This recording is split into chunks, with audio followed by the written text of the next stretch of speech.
think the end of the music must be my cue. Good afternoon. My name is Sarah Curran, and I'm a friend of the bride and the groom. I have the honor and privilege of helping with the ceremony today. Before we begin, if you could please silence your cell phones. Thank you.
Please be seated.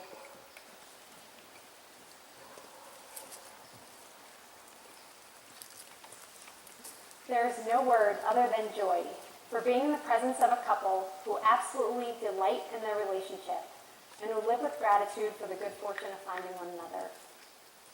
It is this joy and love that brings all of us together to witness love made manifest in the celebration of marriage. Welcome.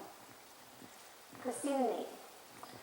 While talking about this wedding, I found it best to simply describe the style as Sierra Foothills Christmas Tree Farm meets DIY hipster chic with a touch of Pottery Barn expertise to tie it all together. Right? This elicited more than a few funny looks, but how do you capture this aesthetic creation?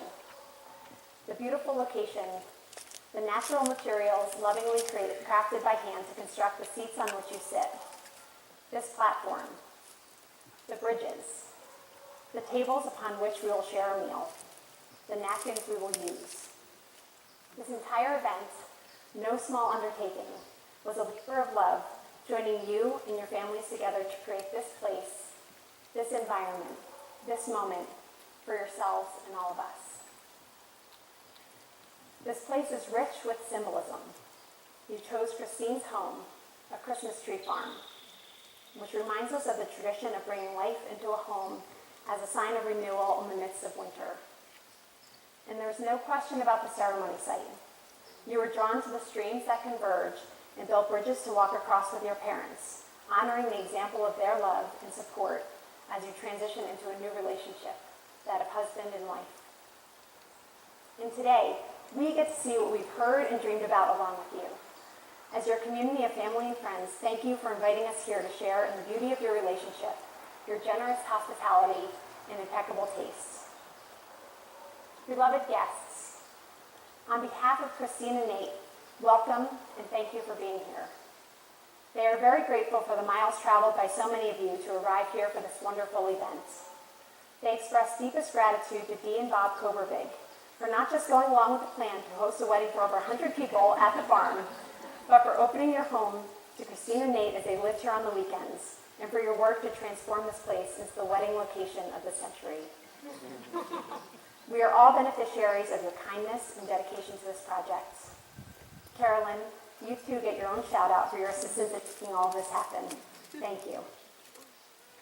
The Mungers and Travers families used planes, trains, and rented automobiles to join us, some logging up to 19 hours of travel time. Nate has waited for his own Munger-Travers wedding for a long time and is touched by your determination and efforts to be here. Thank you. Last night, we enjoyed a great rehearsal dinner hosted by Nate's parents, Mary and Craig. Thank you for getting this weekend started off so well. Christine and Nate would also recognize all the people who couldn't be here with us, as friends and especially family members of the Koberbig, Woolley, Munger, and Travers families, as they are certainly missed but not forgotten on this day of celebration. We join together to celebrate Christine and Nate and support them in the commitment they will make to each other. As we begin, we will hear several readings chosen for this service.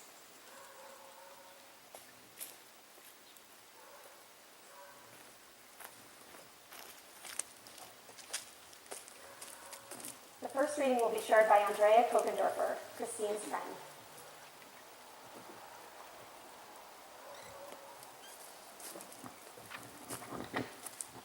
Love is not to possess, by James Kavanaugh. To love is not to possess, to own or imprison, nor to lose oneself in another. Love is to join and separate, to walk alone and together, to find a laughing freedom. That lonely isolation does not permit.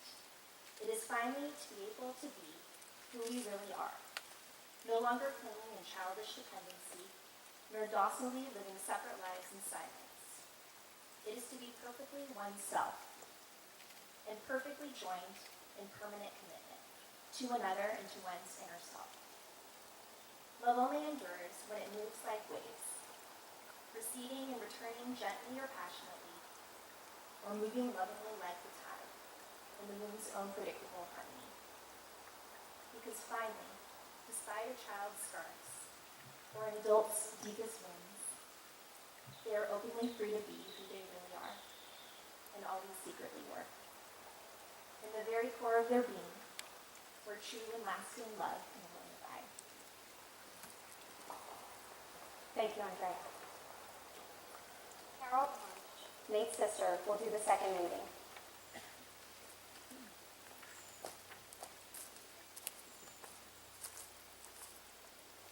Love by Roy Croft.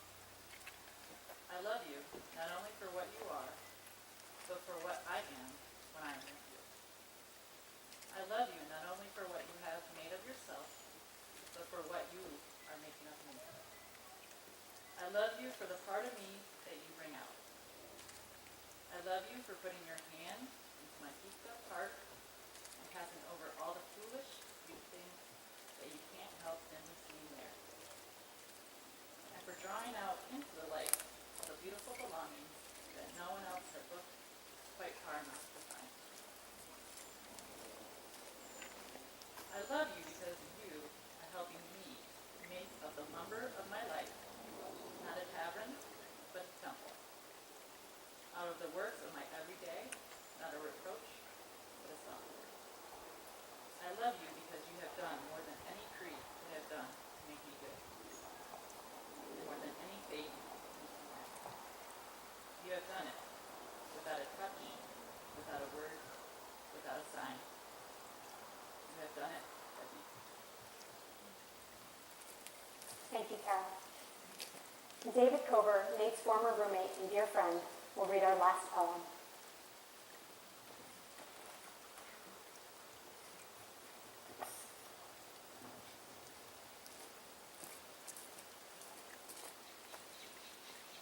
Feeding the Fire by Nita Penfold. Funny how it can start so simply. A pile of broken sticks, a few crushed newspapers filled with old stories, ancient passions, branches from the two of you parallel, placed with ample breathing spaces between. Then the spark. Suddenly there is a fire leaping against the soot. Dark bricks, and you are pulled into the clear eye of the flame, roaring. Yellow-orange tongues licking the logs, crackling into a red center. Coals created, warming you both. The secret: never leave this fire unattended, thinking it will endure on its own. Pay attention.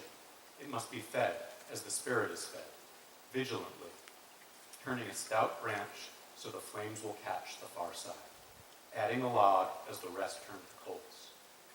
The paradox that both of you must become a part of the consuming, yet be part of the nurturing.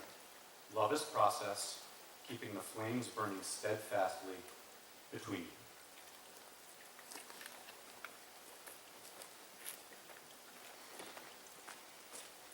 In preparation for today, Christine and Nate were good sports.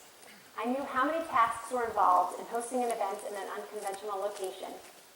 In July, I added to their to-dos many questions to reflect upon individually and discuss as a couple. A month later, we got together for dinner. I was touched by how seriously, beautifully, and thoughtfully they took my assignment. They went on a retreat to a peaceful hotel and spent hours in dialogue.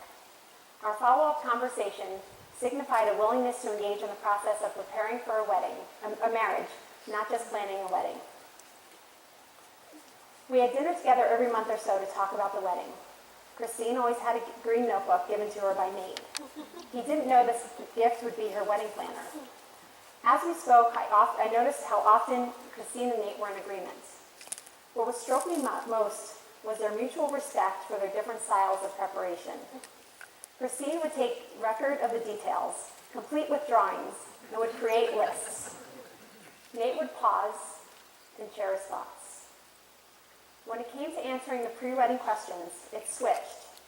It was Nate who journaled, and Christine who thought and spoke without notes. I was struck by the complementarity of these approaches. As one person records the particulars and keeps the logistics together, the other one writes poetry about the experience. The art of dressing practicalities and poetry are essential to a life together, and this microcosm gives me great hope for the marriage to come.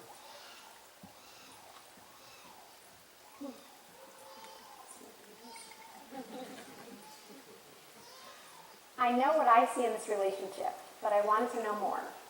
So I did a very San Francisco thing and did some crowdsourcing to get reflections on what this relationship brings to Christine and Nate. People who have known Christine for a long time said, I have never seen her happier in our many years of friendship. I admire their relationship. It really feels like a mature and true partnership with a lot of love.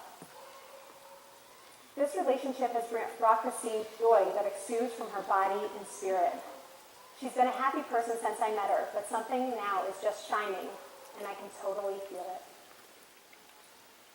Before Christine met Nate, she talked a lot about wanting to travel the world. When they went to Thailand, it seemed to really seal their relationship. She found a travel buddy. Finding someone who enjoys travel and that you are compatible to travel with is hard, and I'm just thrilled she found that in Nate. I have seen in Christine since she met Nate the blooming of her love of life. She has a newfound enthusiasm experiencing the world around her. When Christine had known Nate for only a few weeks, I asked her about him. Her smile was endless, and her comments let me know that this relationship was forever. Nate's people had this to say. We take such delight in seeing Nate with someone who sees him for who he truly is and loves the best things about his nature. Nate gives himself fully to this relationship, and it is mutual, as Christine also offers this herself to him. I think this is true both of what Christine brings Nate and therefore to me. More beauty, more color and sparkle, more vibrancy, a certain richness to life, as if going from black and white to technicolor. Nate is grounded when he's with Christine. She allows him to be fully himself. Christine brought joy and happiness into Nathan's life. As parents, what more can you ask for but to see a child in a truly loving relationship? It was a grace-filled experience to receive these words from your loved ones and to share them with you. Thank you, Nate and Christine, for the honor of being your officiant. In one of our first conversations, we spoke about the desire to have a ritual as part of this ceremony. Water quickly came up and the ideas started to flow. That's my joke. Pun intended. And it is no surprise that water is a part of rituals in so many cultures, traditions, and religions. Life started in and is sustained by water. It is powerful. Members of Nate and Christine's family brought water with them from various locations to remind the couple of important places in their family's lives and of values represented by these waters. The water will be poured over the wedding bands.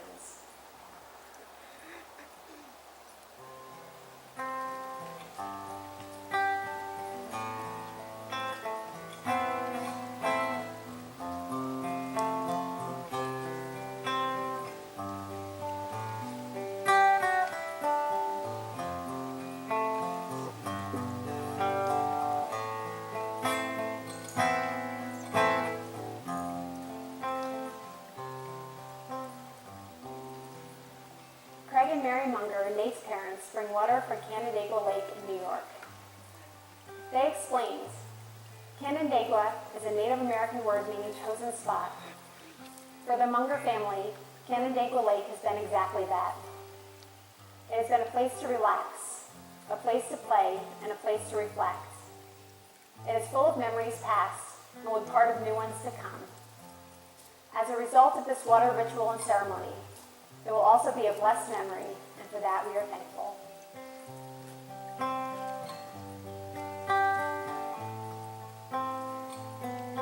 Nate's brother Kevin and sister-in-law Chris bring water from Lake Champlain in Vermont. Their words speak to the importance of family traditions and quality time spent with one another. They say, Lake Champlain is special to our family because it is the mirror that reflects the beautiful sunsets we enjoy nightly. It is our playground for water sports. It is where we set out by boat to discover some new island or cove. It is where our kids have caught their first fish. It is where we skip rocks. It is where we get to share with our own kids all the special things we did with our family growing up. It is home. Kevin shared a memory of going out sailing with Uncle Nate and Justin when he was just a baby, about 1 years old.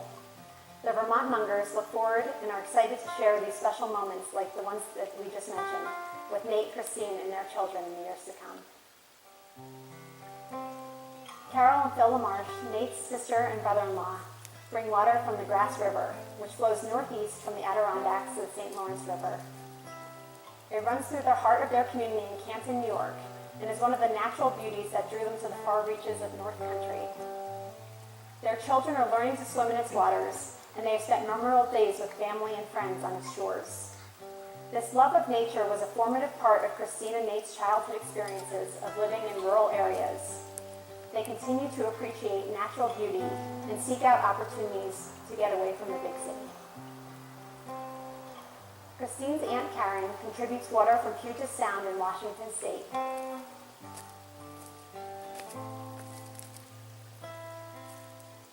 She shares, "This is a large area of saltwater that runs from Olympia to Everett and is also called the Salish Sea.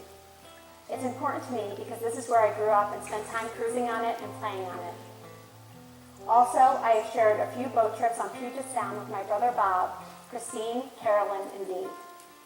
It is a place with lots of great memories." Christine adds that this is where her grandparents' ashes are scattered, and this water brings a piece of them back to participate in the ceremony with us. Lake Tahoe is the next water and sand provided by Christine's godmother, Aunt Sharon. Christine feels a deep connection to Tahoe. She was born there and grew up visiting Sharon, who lives on the lake. Nate and Christine spent a lot of their courtship in the Tahoe area, hiking and skiing. They hope to take their future children there and have it be a special place for their family.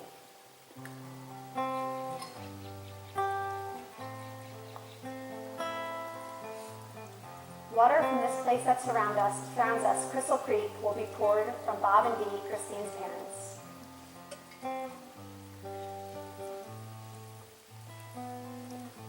This is the life force of the farm. Christine moved here when she was 4 and has many fond memories of making leaf boats and floating them down the stream beds you see and can hear. She didn't know then that she would get married here years later. This pond connects to the streams. It was a gathering place for the neighborhood. Kids would come and swim on the ponds. No one had pools. This is a reminder of the loving community Christine experienced growing up, and this couple's desire to create places for community to happen in their married life. Lastly, Carolyn Cobervig will contribute water from the San Francisco Bay. This is where the magic started. Christine and Nate have called the Bay Area home for the last significant portions of their lives. They are engaged at a 4-point overlooking Golden Gate Bridge. They hike around the bay to admire its beauty and contemplate their future. This connects them to the water from the other parts of their lives.